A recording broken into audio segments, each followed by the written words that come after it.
Hello, y'all. It's me, Dr. Shari Latrice Moorhead. Just want you to join me for a little story time. I'm writing another book or trying to finish it. And I wanted to share a little bit of chapter, a little bit of the content. I've been watching this show called The Resident, and it's on Netflix.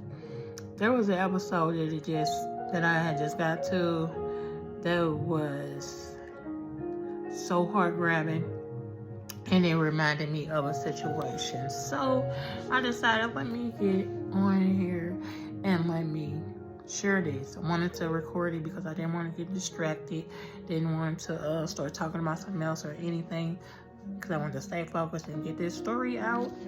I know many have probably experienced this, know somebody who else has experienced it. They might have lived and they might have not survived it, but it's very tragic and sad, but it's what we are dealing with. But thanks be unto God, it's a story that I want to share. So let's get into it. Story time. Imagine going into the emergency room because your water broke 2 weeks early. Clearly you're pregnant. You realize you've been losing fluid over and over and over and over. After your water broke, and now you're wondering if your water really broke or now if there's a problem. You're told the baby is head down, everything's okay. Alright, so now fast forward, you in the room. Still losing fluids. It was so bad that you remember that they had to clean the floor because you're losing fluid from your body. They had to clean the floor. Just imagine. The pain is insane and almost unbearable. All of a sudden, now you're losing blood. You were telling the doctors that something is wrong. You know something is wrong. But they just insist that everything's okay. But you know it's not, because it's not your first or second time being in labor, experiencing, childbirth. Did you have a blood transfusion? You don't know. You don't remember. You do remember that they were giving you fluids through the IV, probably. Everyone in your room is talking, socializing. But is anyone advocating? You don't know, you don't remember. But you strongly don't believe so. Why? Because nothing happened. Not sure. But probably so. Now, you've been told baby's not in the right position. You're still losing fluid and blood. By this time now, thank the Lord, you had an epidural. Some people believe in it, some people don't. Hey, time goes on. The pain is now reduced, but not totally gone. The nurse has checked a couple of times to see how far dilated you are. That's how it goes. But this time, the cords are hanging outside of your body, and the baby has detached from the umbilical cord. Now everyone is yelling and panicking because you have to be rushed to the emergency room to get a C-section. You see the fear and worry in your children's faces as the rude doctor slams your head down on the hospital bed.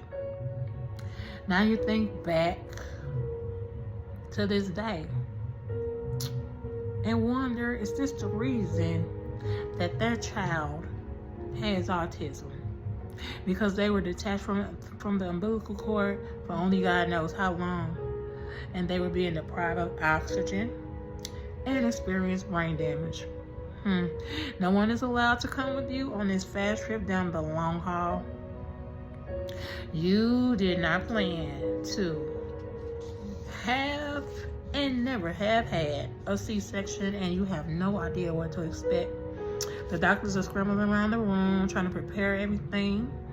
One nurse knows that you've had an epidural. So she asked them to cut a small piece, just a small test to see if you are numb enough for them to go ahead and go on, or do they need to administer any further meds to numb the area. You don't feel it too much, so they go ahead and begin. There's a doctor next to your head talking to you, tapping you on your shoulder, making sure you're okay. Hey, you okay? Hey, you okay? Yeah, I'm okay. You say you okay. Say you okay. Okay. As you feel a small motion of them on the inside of your body as they try to reach the baby, the doctor pops you on the shoulder and asks, are you okay? You say you are. Okay, I'm good. You say I'm good. Now you feel them pulling the baby down because the baby is risen up. Now you're pulling the baby down as the doctor begins to continue to pop you on your shoulder. Boom! You are out. What has transpired? Well, stay to the end because you want to hear this. Thank God the baby is okay. You are now back in the room. During this time, are you alert? Are you alert? No. Are you interacting with the people? Strangely? Yes. Hours of memory totally lost and unaware of. When you finally come to, people were in the room talking. You were trying to figure out why one person in particular is in the room and how could they even step foot in there. However, the medicine is now wearing off a little bit. You get to see your new and bundle of joy. It's beautiful. Baby, it's beautiful. Joy begins to overwhelm your soul, and you have no knowledge of what has transpired. People have come and gone. They tell you that you have lost so much blood, and now you are anemic. You begin to pray and ask God what to do. You thought He didn't answer.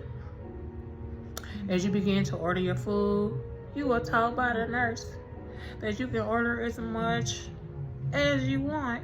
Bet. Okay, bet. You order wheat toast. You order cream of wheat, fruit, cranberry juice, and grape juice. Then you order the same thing 2 more times. Well, lo and behold, the doctor checks your levels and say that your levels are back to normal. You begin to thank God and wonder, God, how? And God whispers with that sweet, still voice, the food. They were rich in what you needed, and He did answer. So that's a word. Even when you don't realize, God is speaking. You were told by the doctor that if you ever plan to have another child, the delivery would have to be a planned C-section. For one reason or another, you don't ask why. Maybe it's the medication, but you assume it's because the cords were broken and you had a C-section. But hey, you were told you cannot walk for at least 8 weeks, so you have to be on a one-level house. One level in the house. How so? When your room is on the 2nd floor, kitchen's on the main floor, wash and dryer in the basement. Lord, why? On the ride from the hospital, you ask your husband if you can stay with your friend after a conversation with her because she offers. He says no and tells you to stay with his godsis and her family. You agree because you love them too.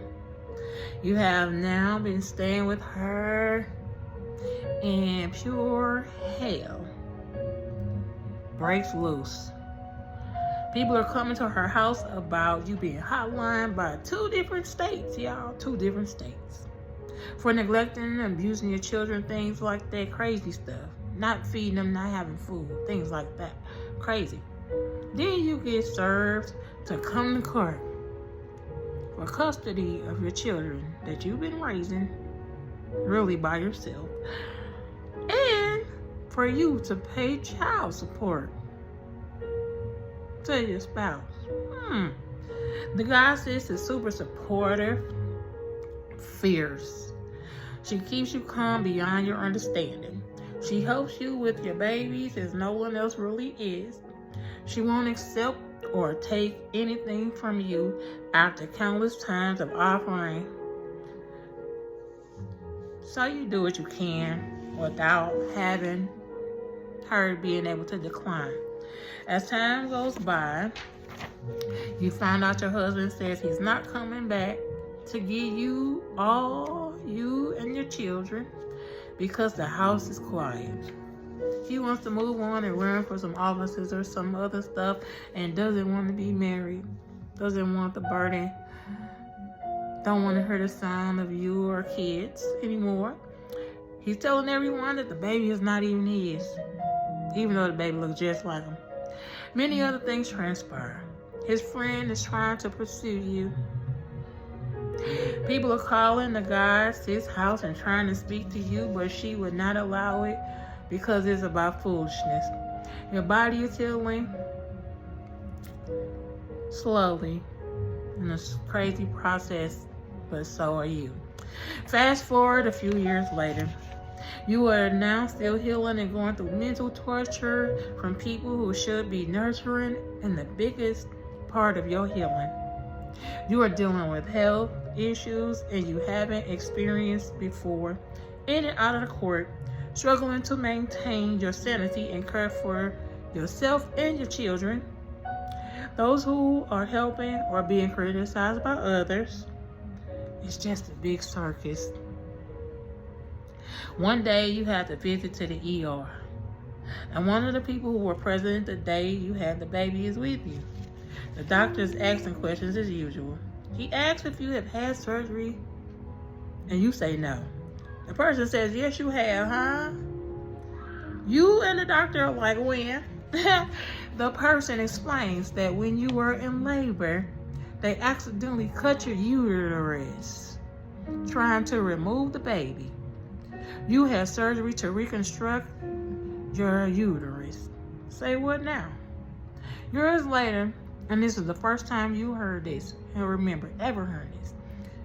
How mind-boggling.